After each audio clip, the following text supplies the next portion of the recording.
వంటకాల్లో బంగాళాదుంపలు, టమోటాలకు ఉన్న ఆదరణే వేరు. ఒకటేమో దుంప, మరోటి కాయ, కానీ ఈ రెండింటినీ ఒకే మొక్కకు కాయించొచ్చని తెలుసా? వారణాసిలోని Indian Institute of Vegetable Research (IVR) పరిశోధకులు ఇలాంటి ఘనతనే సాధించారు. ఒకే మొక్కకు బంగాళాదుంప, టమోటాలను కాయించి ఔరా అనిపించారు. దీనికి పొటాటో, టమోటా పేర్లను కలిపి పొమాటో అని నామకరణం చేశారు. మనం తెలుగులో దీన్ని బంగాళామోటో అని పిలుచుకోవచ్చేమో. నిజానికి దీన్ని గత సంవత్సరమే రూపొందించిన ఇప్పుడు నాణ్యత, దిగుబడిని పెంచటం మీద దృష్టి సారించారు. ఇదొక్కటే కాదు, బంగాళాదుంప మొక్కకు వంకాయను పండించటంలోనూ విజయం సాధించారు. దీన్ని ముద్దుగా బ్రిటాటో అని పిలుచుకుంటున్నారు. ఈ మొక్కకు మిరపకాయలను పండించొచ్చు. ప్రతి బంగాళదుంప మొక్క 2 కిలోల టమోటాలు, 600 గ్రాముల బంగాళాదుంపలను ఇవ్వగలదు. నేల కింది పొరలో బంగాళాదుంపలు కాస్తే పైన టమోటాలు కాస్తాయి. వంకాయలు, మిరపకాయలు పండించటానికి ఇలాగే అదనపు పొరలను ఏర్పాటు చేయాల్సి ఉంటుంది.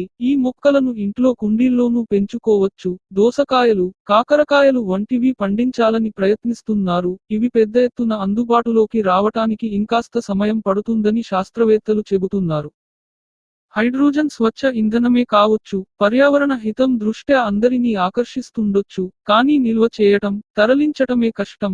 దీన్ని అధిగమించటానికి శాస్త్రవేత్తలు చాలా కాలంగా ప్రయత్నిస్తూనే ఉన్నారు. తాజాగా ఈపీఆర్ఓ టెక్నాలజీ (ఈఏటీ) ఈ విషయంలో గొప్ప ముందడుగు వేసింది. అప్పటికప్పుడు అతి శుద్ధమైన హైడ్రోజన్ ను పెద్ద ఎత్తున తయారు చేసే వినూత్న పొడిని రూపొందించింది. సన్నటి రంధ్రాలతో కూడిన ఈ సిలికాన్ పదార్థం పేరు సి+.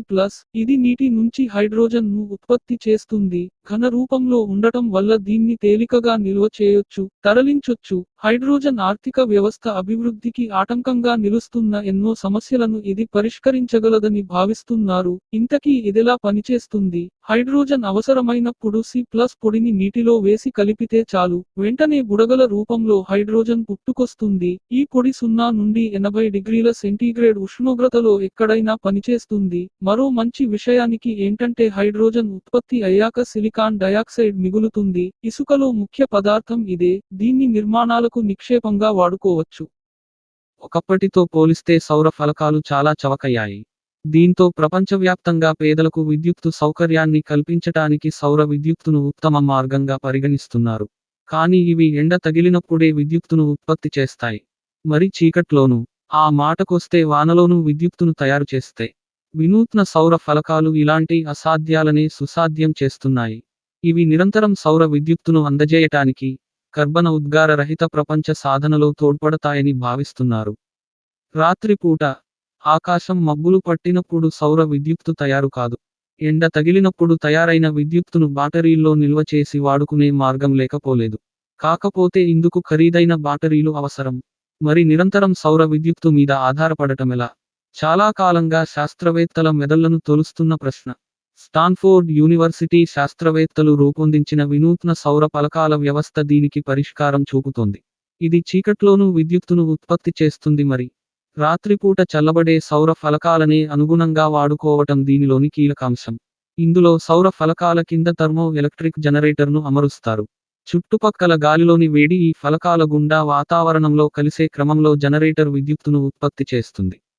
అంతేకాదు, పగటిపూట ఎండకు సౌర ఫలకాలు వేడెక్కుతున్నప్పుడు వ్యతిరేక దిశలో పనిచేస్తూ విద్యుత్తు ఉత్పత్తిని పెంచుతుంది కూడా.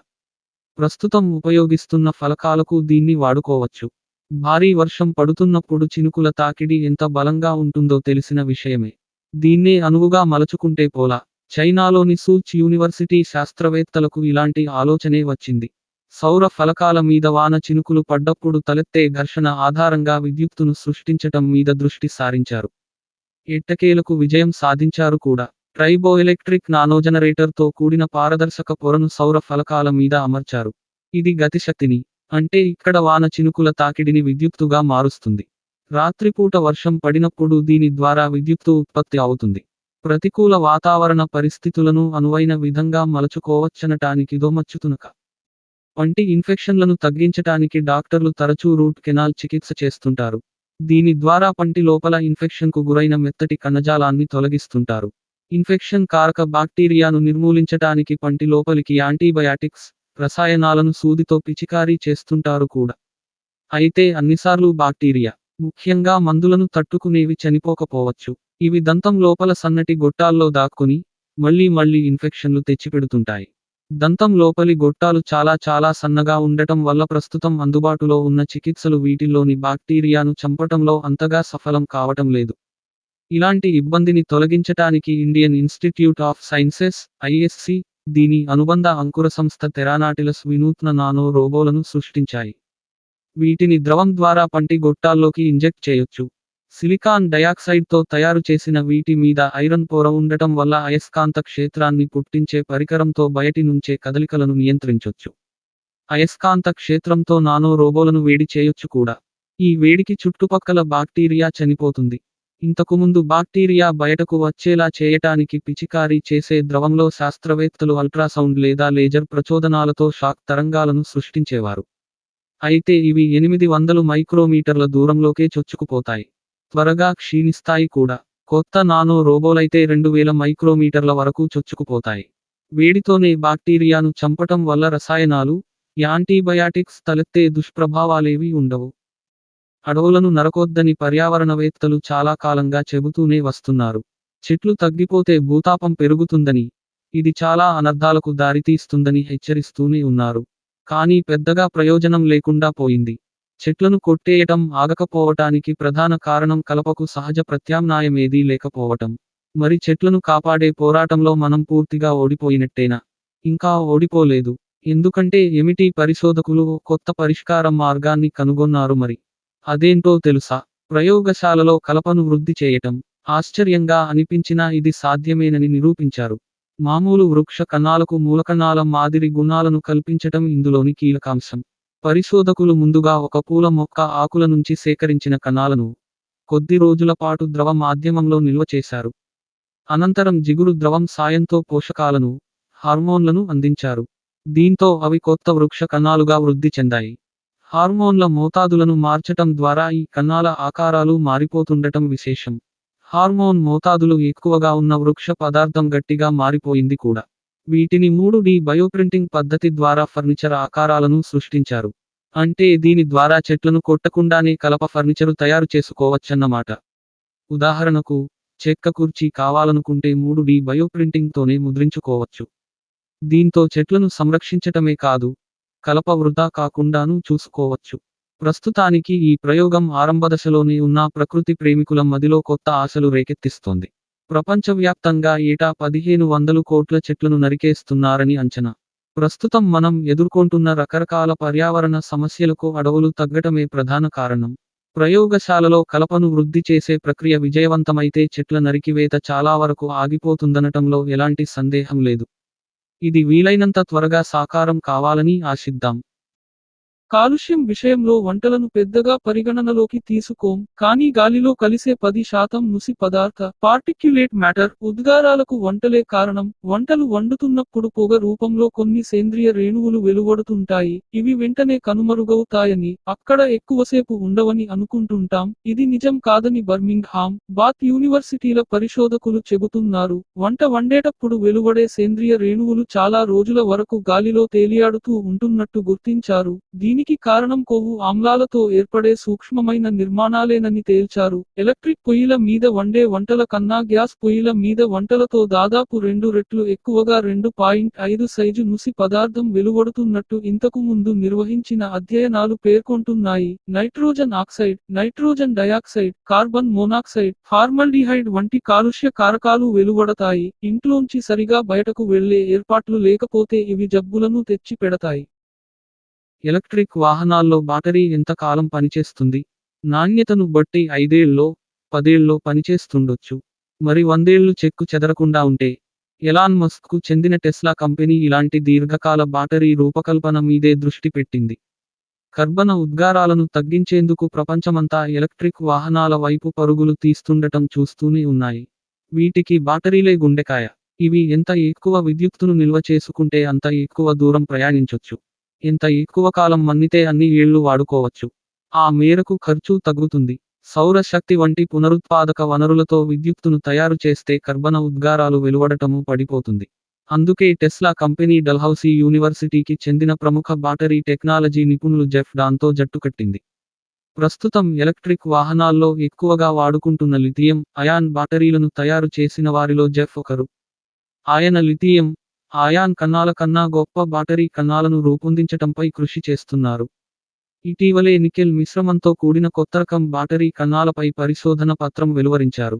వేర్వేరు ఉష్ణోగ్రతల వద్ద ఛార్జ్ చేసినప్పుడు ఇవి మరింత ఎక్కువగా విద్యుత్తును నిల్వ చేసుకుంటుండటం విశేషం. 25 డిగ్రీల ఉష్ణోగ్రతలో ఛార్జ్ చేస్తే బ్యాటరీ మన్నిక కాలం 100 ఏళ్లు కూడా దాటగలదని ఆశిస్తున్నారు. గతంలో నికెల్ బ్యాటరీలను కోబాల్ట్ మిశ్రమంతో కలిపి ఉపయోగించేవారు. అయితే కోబాల్ట్ కొన్ని దుష్ప్రభావాలు పొంచి ఉంటున్నాయి. కొత్త బ్యాటరీ డిజైన్తో వీటిని తగ్గించటంలో విజయం సాధించారు. కోబాల్ట్ మోతాదు తగ్గించిన దీన్ని పక్కన పెట్టినా బ్యాటరీ పూర్తి సామర్థ్యంతో పనిచేసేలా చేయొచ్చని నిరూపించారు. కారు కొనేటప్పుడు ఇష్టమైన రంగేదో చూస్తాం, కానీ టైర్ల విషయంలో రంగు ఎంచుకోవటం కుదరదు. అన్నీ నల్లగానే ఉంటాయి. ఇంతకీ ఇవి నల్లగా ఎందుకుంటాయి? ఎప్పుడైనా ఆలోచించారా? బురద వంటివి అంటుకుంటే మురికి కనిపించకుండా ఉండటానికని చాలామంది భావిస్తుంటారు. అసలు విషయానికి అది కాదు. నిజానికి మొదట్లో టైర్లు తెల్లగా ఉండేవి. రబ్బరు సహజ రంగు అదే మరి. 1912 తర్వాతే టైర్లకు నల్లరంగు వచ్చింది. దీనికి కారణం రబ్బరుకు స్థిరత్వాన్ని కలిగించేందుకు కార్బన్ బ్లాక్ ను జోడించటం. దీంతో టైర్లు దృఢంగా తయారయ్యాయి. మన్నిక పెరిగింది. వాహనాలు నడుస్తున్నప్పుడు టైరు, రోడ్డు మధ్య ఘర్షణ తగ్గటానికి కార్బన్ బ్లాక్ తోడ్పడుతుంది. ఫలితంగా వేడి పుట్టటము తగ్గుతుంది. అతి నీలలోహిత కాంతి, ఓజోన్ల ప్రభావంతో టైర్లు దెబ్బతినకుండాను కార్బన్ కాపాడుతుంది. అప్పట్లో టైర్లు నల్లగా ఉండటం ఎవరికీ నచ్చేది కాదు. కానీ కార్లు వివిధ రంగుల్లో తయారయ్యాక నల్ల టైర్లకు ఆకర్షణ పెరిగింది. నలుపు ఏ రంగు మీదైనా కొట్టొచ్చినట్టు కనిపిస్తుంది కదా. భూమధ్యరేఖకు సమీపంలో నివసించే పక్షులు మరిన్ని ఎక్కువ రంగులతో శోభిస్తాయి. ధృవాల వద్దకు వెళ్తున్న కొద్దీ పక్షుల రంగు వెలిసిపోతుంటుంది. లేదు రంగు ముదురుతూ వస్తుంది. అప్పుడెప్పుడో 2 శతాబ్దాల కిందట చార్లెస్ డార్విన్ ప్రతిపాదించిన పక్షి రంగు సిద్ధాంతమిది. అది నిజమేనని కృత్రిమమేధ సాయంతో నిర్వహించిన తాజా అధ్యయనం తీర్మానించింది. ఇందులో భాగంగా అమెరికాలోని స్టన్ఫోర్డ్ యూనివర్సిటీ శాస్త్రవేత్తలు నేషనల్ హిస్టరీ మ్యూజియంలోని 24,345 పక్షుల ఫోటోలను పరిశీలించారు. ధృవాల వద్ద నివసించే పక్షులతో పోలిస్తే భూమధ్యరేఖ వద్ద పక్షులు 30% ఎక్కువ వైవిధ్య భరిత రంగులను కలిగుంటున్నట్టు గుర్తించారు. 19వ శతాబ్దంలోనూ కొందరు శాస్త్రవేత్తలు డార్విన్ లాంటి భావనలనే వ్యక్తం చేసినప్పటికీ నిరూపించలేకపోయారు. తాజా అధ్యయనంతో శాస్త్రీయంగా రుజువైనట్టయింది. మగ పక్షుల కన్నా ఆడ పక్షుల్లో వర్ణ వైవిధ్యం స్పష్టంగా కనిపిస్తుండటం గమనార్హం. జీవ వైవిధ్యాన్ని మరింత బాగా అర్థం చేసుకోవటానికిది ఉపయోగపడగలదని భావిస్తున్నారు. మన జీవితమంతా కాంతి మీద ఆధారపడిందే. ఆరోగ్యమైన, ఆర్థికమైన అంతా కాంతితో ముడిపడిందే. వెలుగు లేకపోతే ఒక్క అడుగైనా ముందుకు వేయలేం. భూమి మీద సహజ కాంతి ప్రదాత సూర్యుడే. క్రమంగా మంట నుంచి వెలువడే కాంతితో మనిషి వెలుగు ప్రస్థానం ఆరంభించాడు. పురాతన కాలంలో కట్టెలు పోగేసి కాల్చటం దగ్గర్నుంచి కిరోసిన్ లాంతర్ల వరకు అన్నీ మంటతో వెలుగును ప్రసాదించినవే. విద్యుత్తు తయారీతో బల్బులు ప్రపంచాన్ని దేదీప్యమానం చేయటం ఆరంభించాయి. వీటన్నింటి ఉద్దేశం ఒక్కటే, అదే కాంతి మార్గనిర్దేశం. ఇంతకీ కాంతి అంటే? అందమైన పువ్వును చూసి జనందిస్తాం. పచ్చటి చెట్టుని చూసి పరవశిస్తాం. నీటి సముద్రాన్ని చూసి నివ్వెరపోతాం. ఇవన్నీ మన కంటికి ఎలా కనిపిస్తాయి? కాంతి మూలంగానే కాంతి వాటి మీద ప్రకాశించి మన కంటికి చేరుకుంటుంది. మన కళ్ళు దృశ్యకాంతిని అంటే ఎరుపు, పసుపు, నీలం వంటి అన్ని రంగులు కలిసిన కాంతిని పసిగడతాయి. దీని మూలంగానే ఆయా వస్తువులు, దృశ్యాలు మనకు కనిపిస్తాయి. నిజానికి కాంతి మొదట్నుంచి శాస్త్రవేత్తలకు అంతుపట్టకుండా ఆశ్చర్యపరుస్తూనే వస్తోంది. ఇది కిరణమా, రేణువుల ప్రవాహమా, తరంగంలా ప్రవహిస్తుందా అనే దానిపై రకరకాల ప్రయోగాలు నిర్వహించారు. పురాతన గ్రీకుల సిద్ధాంతాలు చాలా వరకు కాంతిని కిరణంగా అభివర్ణించాయి. మనుషుల కంటి నుంచి వెలువడే కాంతి కిరణాలు వస్తువును తాకటం వల్ల అవి కనిపిస్తాయన్నది పైథాగరస్ ఆలోచన. ఎపిక్యూరస్ దీనికి పూర్తి విరుద్ధంగా ఆలోచించారు. వస్తువులు కాంతి కిరణాలను వెలువరిస్తాయని, ఇవి ప్రయాణించి కంటికి చేరుకుంటాయని భావించారు. ఇతర గ్రీకు తత్వవేత్తలు, ముఖ్యంగా యూక్లిడ్, టోలెమీలు సైతం కాంతి రహస్యాన్ని కనుక్కోవటానికి ప్రయత్నించారు. ఒక పారదర్శక మాధ్యమం నుంచి మరో దానికి ప్రసరిస్తున్నప్పుడు నున్నటి ఉపరితలాల పైనుంచి కాంతి ఎలా గెంతుతుందో, వంగుతుందో కిరణ పదాలతో విజయవంతంగా నిరూపించారు. అరబ్కు చెందిన ఐబున్ అల్ హైతం మనిషి కంటికి సంబంధించిన దృశ్య భాగాలను గుర్తించారు. వస్తువులను తాకి వచ్చే కాంతి కిరణాలు మనిషి కంటికి చేరుకోవటం ద్వారా అవి కనిపిస్తాయని సరిగ్గా వర్ణించారు. అరన్ శాస్త్రవేత్తలు పిన్హాల్ కెమెరాను ఆవిష్కరించారు. కాంతి వక్రీకరణ సూత్రాలను కనుగొన్నారు. యూరప్ శాస్త్రవేత్తలు మరింత భిన్నంగా ఆలోచించటం ఆరంభించారు. దగ్గు చెందిన గణిత ఖగోళ శాస్త్రవేత్త క్రిస్టియాన్ హూగేన్స్ తరంగ సిద్ధాంతాన్ని ప్రతిపాదించారు. వస్తువుల మధ్య ఖాళీలో కొంత అదృశ్య మాధ్యమం, ఆకాశం, నిండి ఉంటుందన్నది ఆయన ఊహ. ఈ మాధ్యమంలో ప్రకాశించే వస్తువు కొన్ని తరంగాలను లేదా కంపనాలను సృష్టించటం వల్ల కాంతి పుడుతుందని భావించారు. ఈ తరంగాలు వస్తువును తాకేంతవరకు ముందుకు సాగుతూ వస్తుంటాయని, ఒకవేళ ఇవి కంటిని తాకితే చూపు ప్రేరేపితమవుతుందని పేర్కొన్నారు. కాంతి తరంగ సిద్ధాంతాల్లో ఇదే మొట్టమొదటిదని అనుకోవచ్చు. అయితే చాలామంది దీన్ని వ్యతిరేకించారు. న్యూటన్ దీనికి భిన్నమైన సిద్ధాంతాన్ని ప్రతిపాదించారు. కాంతిని ఆయన అణువులు, కణాలు, లేదా రేణువులుగా వర్ణించారు. మొత్తం మీద కాంతి సరళ రేఖా మార్గంలో ప్రయాణిస్తుంది. బంతి గోడను తాకి వెనక్కి వచ్చినట్టుగా కాంతి వస్తువులను తాకి ప్రతిఫలిస్తుంది. ఇప్పటివరకు ఎవరూ నిజంగా కాంతి రేణువులను చూడలేదు. ఇవి మన కంటికి కనిపించనంత చిన్నగా ఉండి ఉండొచ్చు. లేదు అతివేగంగా ప్రయాణిస్తూ ఉండొచ్చు. ఏదేమైనా అన్ని సిద్ధాంతాలు కాంతి తీరుతెన్నులను అర్థం చేసుకోవటానికి ఉపయోగపడ్డవే. అంతా కనిపించదు. మనం చూడలేని కాంతి రకాలు కూడా ఉన్నాయి. రేడియో తరంగాలు అచ్చం కాంతి వంటివే. రేడియో ఇలాంటి కాంతిని గ్రహించే శబ్దాలుగా మారుస్తుంది. ఎక్స్ రేస్ సైతం ఒక రకం కాంతే. ఇవి శరీరం గుండా ప్రసరిస్తున్నప్పుడు ప్రకాశిస్తాయి. వీటిని ప్రత్యేకమైన పారపాయంతోనే చూడగలం. తేనెటీగల వంటి కొన్ని జీవులు అతి నీలలోహిత కాంతిని చూడగలవు. ఇది నల్లటి కాంతి నుంచి వచ్చే ఒకరకం కాంతి కావటం గమనార్హం. విచిత్ర తరంగం. కాంతి ఒక తరంగం. ఒకరకరంగా దీన్ని సముద్రపు అలలు, శబ్ద తరంగాలతో పోల్చుకోవచ్చు. తరంగాలు శక్తిని ఒక చోటు నుంచి మరో చోటుకు మోసుకెళ్తాయి.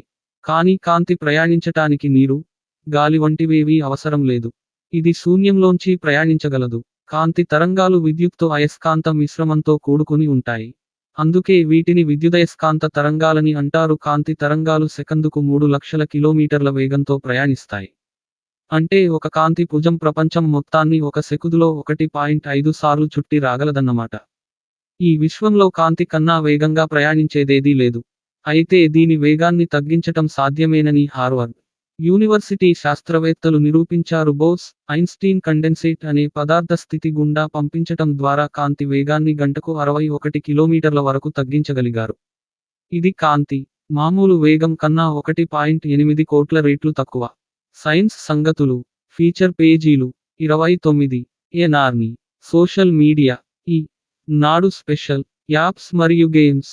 మన వెలుగు రేఖల ప్రస్థానం గణనీయంగా మారిపోయింది. అగ్గిపుల్ల గీరే రోజులు పోయాయి.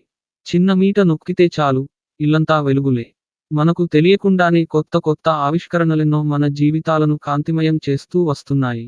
నిజానికి చీకటిని జయించాలనే కోరిక ఈనాటిది కాదు. గుహలో నివసించటం ఆరంభించినప్పట్నుంచే మనిషి మనసును తొలవటం మొదలెట్టింది. జండు కొప్పుకు మండే గుణమందని అనాడే గ్రహించాడు. బంతు కొవ్వులో నాచును నానబెట్టి, దాన్ని గవ్వల్లోనో రాతి గుంతల్లోనో వేసి వెలిగించాను. అలా మొదలైన కృత్రిమ కాంతి ప్రస్థానం మున్ముందుకు సాగుతూనే వచ్చింది. క్రీస్తు పూర్వం 1000 ఏళ్ల కిందట దీపాలు ధనవంతులకే సొంతం. చేపలు, ఆలివ్ గింజపప్పులు, నువ్వుల నుంచి తీసిన కొవ్వులు, నూనెలను దీపాలు వెలిగించటానికి వాడుకునేవారు. ప్రస్తుత దక్షిణ అమెరికా, జపాన్ వంటి ప్రాంతాల్లో మినుగురు పురుగులను చిన్న పంజరంలో బంధించి వెలుగు కోసం వాడుకునేవారు కూడా. ప్రమిదల తయారీ పుంజుకున్న తర్వాతే పేదవాళ్లకు దీపాలు తొలిసారిగా అందుబాటులోకి వచ్చాయి. కొవ్వొత్తుల రాకతో వెలుగును ఎక్కడికంటే అక్కడికి మోసుకెళ్లటము సాధ్యమైంది. తొలితరం కొవ్వొత్తుల వాడకం చైనాలో ఆరంభమైంది. అలా క్రమంగా నూనె దీపాలు, కాగనాలు, కిరోసిన్ చాంతర్లు, గ్యాస్ లైట్లు, విద్యుద్దీపాల దాకా కృత్రిమ వెలుగుల ప్రస్థానం దేదీప్యమానంగా సాగుతూ వచ్చింది. ఎస్ఈడీల ఆవిష్కరణతో విప్లవాత్మక మలుపు తిరిగింది. అయినా మనిషి తృష్ణ అగలేదు. కొత్త కాంతుల వైపు దృష్టి సారించటం మానలేదు. ఇంతవరకు బాగానే ఉంది గాని విద్యుద్దీపాల వాడకం కాంతి కాలుష్యానికి దారితీస్తోంది. కాలుష్యం అనగానే ముందుగా గాలి కాలుష్యం, నీటి కాలుష్యం వంటివే గుర్తుకొస్తాయి. కానీ కాంతి కాలుష్యము తక్కువేమీ కాదు. ఇది పర్యావరణం మీద, మన ఆరోగ్యం మీద తీవ్రమైన ప్రభావమే చూపుతుంది. ఇంతకీ కాంతి కాలుష్యం, ఫోటోపాల్యూషన్ అంటే ఏంటి? ఒక్క మాటలో చెప్పాలంటే, చుట్టుపక్కల పరిసరాల్లో కృత్రిమ కాంతి పెద్ద మొత్తంలో ఉండటం. పట్టణీకరణ, పారిశ్రామికీకరణ దీనికి మూలం. వీధిలో, ఇంట్లో, పరిశ్రమలు, దుకాణాలు, కార్యాలయాల్లో వెలిగే బల్బులు, వాహనాల లైట్ల వంటివన్నీ కాంతి కాలుష్యానికి దారితీసేవే. వీటి నుంచి వెలువడే కాంతి ఆకాశంలో గుమ్మటం మాదిరి పొరగా ఏర్పడతాయి. సైగులో, అంతేకాదు ఇది కళ్ళు మిరుమిట్లు గొలిపేలా చేస్తుంది. కిటికీల వంటి వాటి నుంచి బయటకు చొచ్చుకొని వస్తుంది. వివిధ వైపుల నుంచి వచ్చే కాంతులన్నీ కలగలసిపోతుంటాయి. వాయు కాలుష్యంతోనూ కాంతి కాలుష్యం తీవ్రం అవుతుంది. ఎందుకంటే దుమ్ము ధూళి వంటివి కాంతిని వివిధ దిక్కులకు చెల్లా చెదరయ్యేలా చేస్తాయి. దీంతో ఆకాశం మరింత కాంతిమయం అవుతుంది. రాత్రి ఆకాశం అస్పష్టం. కాంతి కాలుష్యంతో పర్యావరణం మీద పడే ప్రభావాల్లో ప్రధానమైంది రాత్రిపూట ఆకాశం అస్పష్టంగా కనిపించటం. కృత్రిమ కాంతి అంతగా లేని గ్రామాల్లోకి వెళ్లి రాత్రిపూట ఆకాశాన్ని చూస్తే ఈ విషయానికి స్పష్టంగా బయటపడుతుంది. ఎన్నెన్నో నక్షత్రాలు, నక్షత్ర మండలాలు కంటికి గోచరిస్తాయి. అదే పట్టణాల్లోనైతే మినుకు మినుకుమంటూ ఏవో కొద్ది నక్షత్రాలే కనిపిస్తాయి. చాలా నగరాల్లో ప్రజలు సహజ కాంతి కన్నా 30% ఎక్కువ కాంతితో కూడిన రాత్రుల్లోనే జీవిస్తున్నారు.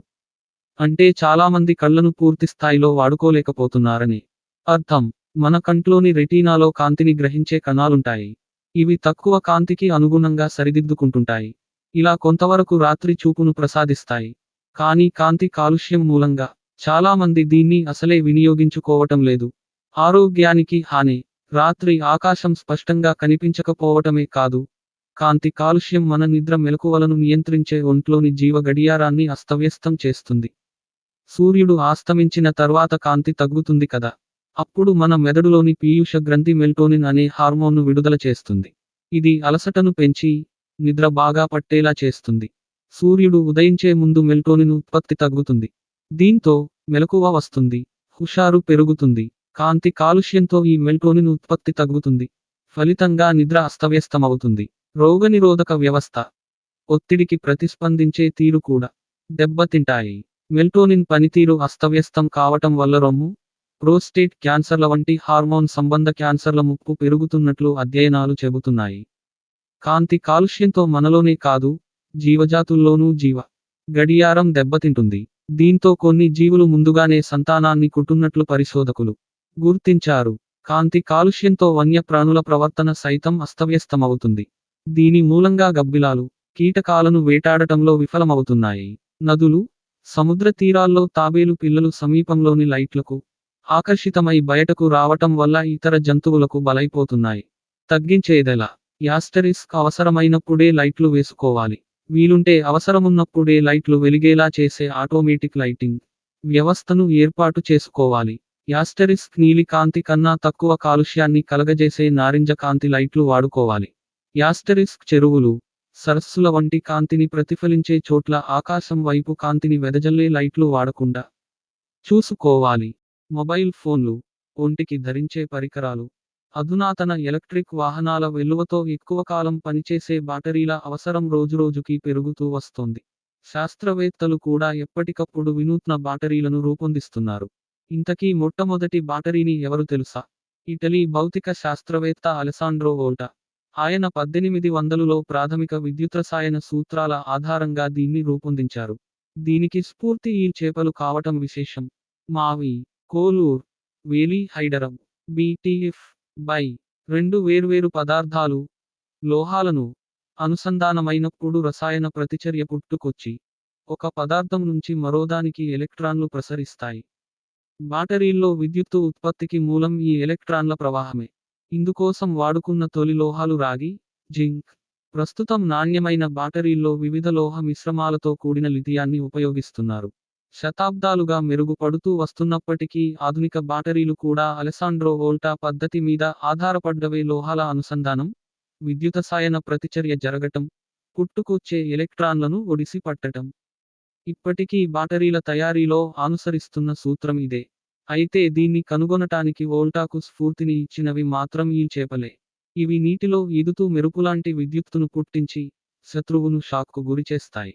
ఇలా విద్యుత్తును పుట్టించటానికి ఈ చేపల్లో ప్రత్యేక అవయవం ఉందని వోల్టా గుర్తించారు.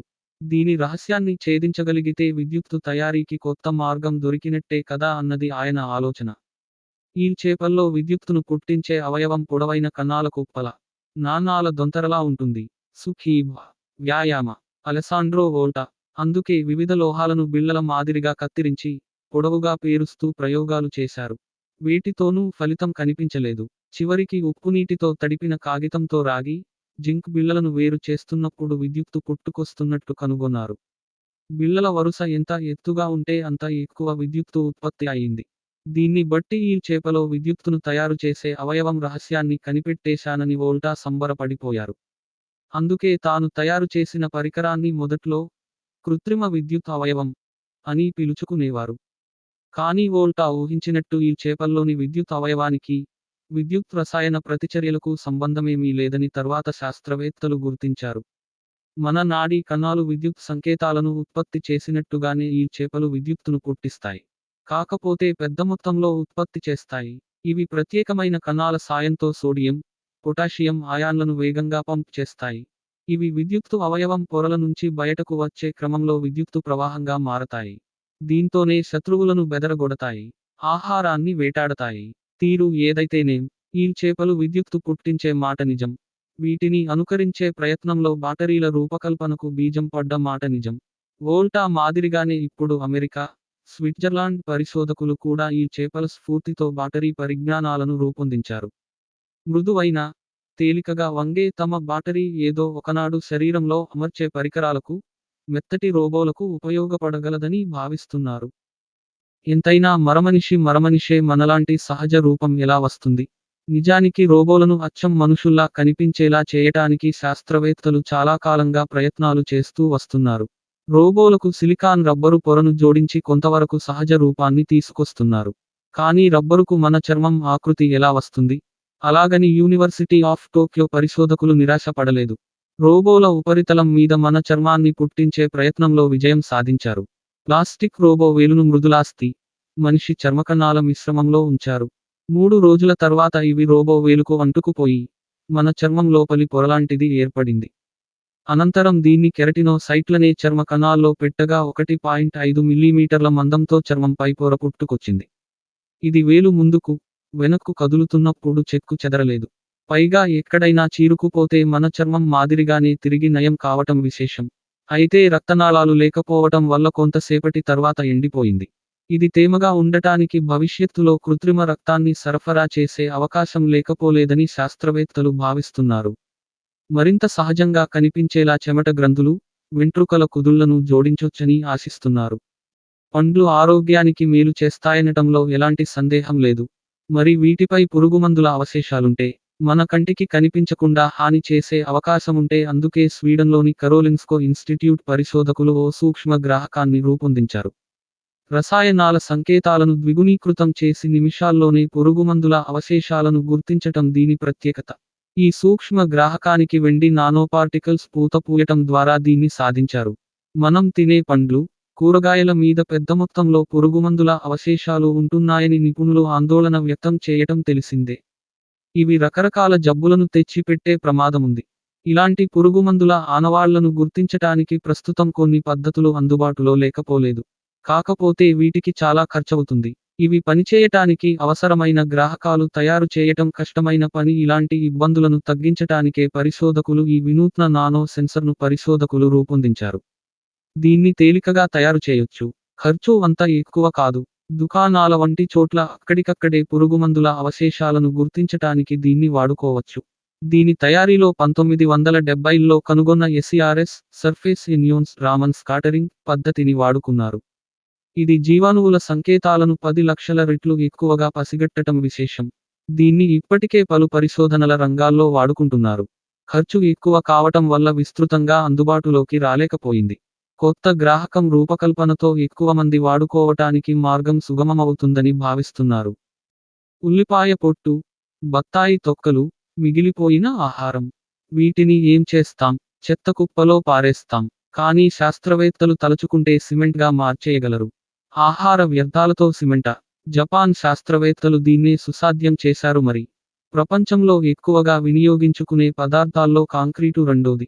ఇల్లు, భవనాల వంటి నిర్మాణాలకిది తప్పనిసరి. కాంక్రీటులో సిమెంటే ప్రధానం. నీటి సాయంతో ఇసుక, కంకరను కలిపి ఉంచేది ఇదే. నిర్మాణాలకు సిమెంట్ ఎంతగానో ఉపయోగపడుతున్నప్పటికీ పర్యావరణానికి చాలా హాని చేస్తుంది. ప్రపంచవ్యాప్తంగా పరిశ్రమలకు అవసరమైన విద్యుత్తులో 7% సిమెంట్ తయారీకే సరిపోతోంది. సుమారు 7% కర్బన ఉద్గారాల విడుదలకు ఇదే కారణమవుతోంది. సిమెంట్ తయారీకి అవసరమైన ముడి పదార్థాలను మట్టి, సున్నపురాయి 2500 డిగ్రీల ఫారెన్హీట్కు పైగా ఉష్ణోగ్రతలో వేడి చేసే క్రమంలో ఉద్గారాలు ఎక్కువగా వెలువడుతుంటాయి. 1 టన్ను సిమెంటు ఉత్పత్తి ప్రక్రియలో దాదాపు 600 కిలోల కార్బన్ డై ఆక్సైడ్ విడుదలవుతుంది. అందుకే సిమెంట్ వాడకాన్ని తగ్గించటానికి, కాంక్రీట్తో ముడిపడిన కర్బన ఉద్గారాలను తగ్గించటానికి ఇంజనీర్లు, పరిశోధకులు చాలా కాలంగా వినూత్న మార్గాలను అన్వేషిస్తున్నారు. కానీ, సుస్థిర స్వచ్ఛ సిమెంట్ను తయారు చేయటం పెద్ద సవాల్గానే నిలుస్తోంది. దీన్ని పరిష్కరించటంలో భాగంగా యూనివర్సిటీ ఆఫ్ టోక్యో పరిశోధకులు ఆహార వ్యర్థాలతో సిమెంట్ను తయారు చేయటంలో విజయం సాధించారు. మొదట్లో ఈ వ్యర్థాలకు ప్లాస్టిక్ను కలిపి ఇసుక, కంకర వంటి వాటిని పట్టి ఉంచే పదార్థంగా తయారు చేయాలని అనుకున్నారు. చివరికి, వేడి ఒత్తిడి తో ఇతర పదార్థాలేవీ కలపకుండానే సిమెంట్ను రూపొందించారు. ముందుగా ఆహార వ్యర్థాల పొడిని నీటితో కలిపి, 350 డిగ్రీల ఫారెన్హీట్ ఉష్ణోగ్రతతో కూడిన అచ్చులో అధిక ఒత్తిడికి గురిచేశారు. ఇది చివరికి బలమైన సిమెంటుగా మారింది. దీని బంధన సామర్థ్యం మామూలు సిమెంటు కన్నా 3 రెట్లు ఎక్కువగా ఉండటం విశేషం.